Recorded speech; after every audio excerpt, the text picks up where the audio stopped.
Here's another larger stairwell. It goes down to the main landing coming in the main entrance. And just what I was working on yesterday afternoon is putting the custom-made really thick or really wide quarter round in there. Again, to tie up that nasty place that them ugly 2x10 yellow pine boards left. So at any rate, you can see it's turned out quite nicely. My son-in-law also made me some out of that same walnut down here. This nice little knee wall's got a pretty cool 8.5 inch, I'm remembering right, 8.5 inch by roughly 30 inch piece of walnut with an OG on the bottom, to kind of tie that in. And he also made me a very nice knee wall cap to go on top of this here. It's about 10 foot from here to thereabouts. And again, a very nice OG on the bottom side. I apologize for the jerkiness of the camera. It's very difficult walking, talking, and trying to show what it is you want to show. But he's got a real nice OG underneath there. Of course, I trimmed it with just the normal, the normal small trim boards, just to kind of clear up the top of the drywall and all that stuff. And then over here behind her Christmas tree, you can see yet another window sill. That window sill is 10.5 inches by about, I think it's like 74 inches, I guess.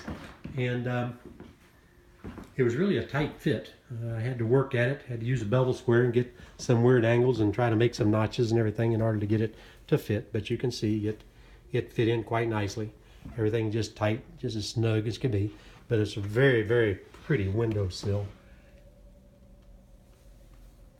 But anyway, back over here to the stairwell, there's another interesting tidbit in that particular stairwell. See, I got tools everywhere. I'm still working. My grandfather, I was raised on my grandfather's farm and everything. And on that farm, there was a building that was built in 1882. And my grandfather he and his brother-in-law operated a mercantile when the train used to stop there at a little whistle stop, I guess.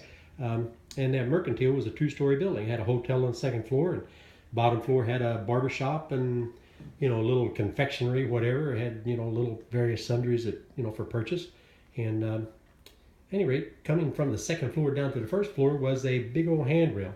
Now, we tore that building down in the mid-50s to salvage the material to build my dad a new house. And so in doing so, my dad decided to salvage that old handrail because he thought it might be worth something someday. So he tore it out and kept it out to his place for many, many years, mid-70s. Well, about the time I came home from the Marine Corps, and I did not remember it at all, but he brought this old 17-foot long walnut handrail out to my brother's house one day and told him, hey, this might be worth something one of these days.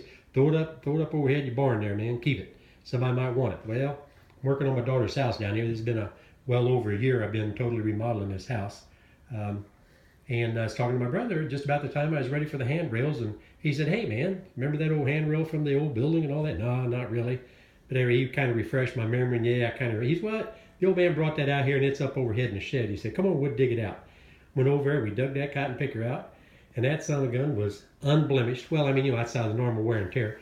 There was no rot in it whatsoever, not a single joint, nothing, in 17 feet. And it was pure virgin, no knot walnut.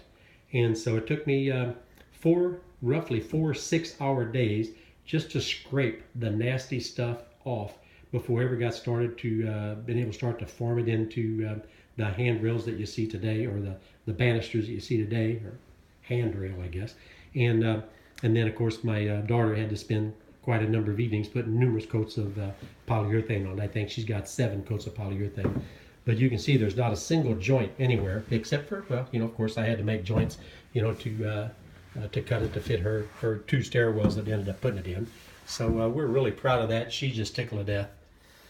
That's not sawmill lumber. It was sawmill lumber from somebody's at one time. It's just not off of my mill or the old mill we had out on the farm. But at any rate, really proud of that. She is just ecstatic. And she's going to be when she gets home today and takes a look at these guys here, because that quarter round really turned out nice. It kind of dresses up the entryway. It kind of ties the walnut together, and it just kind of trims everything out really nice. So here's the other handrail going down in the basement, a little bit of a longer stairwell. And this is where I'm working right now. I stopped right now just to take a couple videos.